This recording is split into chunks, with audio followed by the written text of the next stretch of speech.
সময় নেই আর আপনি যদি রাজি থাকেন বলেন, আমি তাহলে আর একটা লোক ডেকে আমি লাশটা গুম করার ব্যবস্থা করতেছি, ঠিক আছে? আচ্ছা আচ্ছা ঠিক আছে ঠিক আছে, বুঝতে পারছি।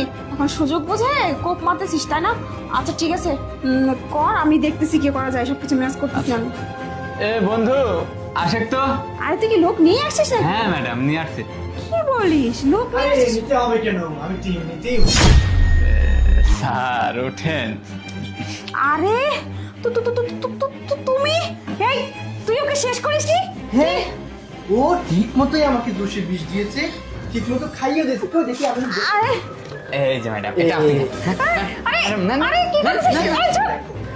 ও আমি যখন বিষটা খাচ্ছিলাম, কোকটা খাচ্ছিলাম, তখন উঠে বললো, স্যার কোকটা খাবেন না, কোকে বিষ আছে। ও তোমার মতো তোমার কথা মতো কোকে বিষ মিশিয়েছে ঠিক, কোকটা আমাকে খাইয়েও আছে ঠিক, কিন্তু এর মাঝখানে আমাকে শুধু বলে দিয়েছে, স্যার ওটা খাইয়েন না, ম্যাডাম, বিষ আছে। আপনি কি মনে করছেন স্যারকে আমি শেষ করে দেব আর আপনার কথা মতো আমি কাজ করব আর আপনি সবকিছু নিয়ে ভেগে যাবেন?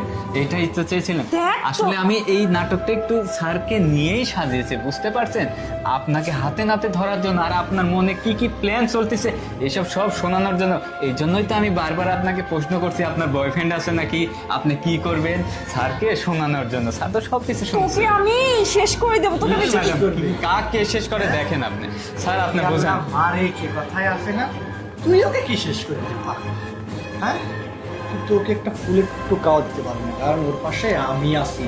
ও আমার বাড়ির একটা কাজের লোক হয়ে আমার সাথে নেমো খারামি করলো না, কিন্তু তুমি আমার স্ত্রী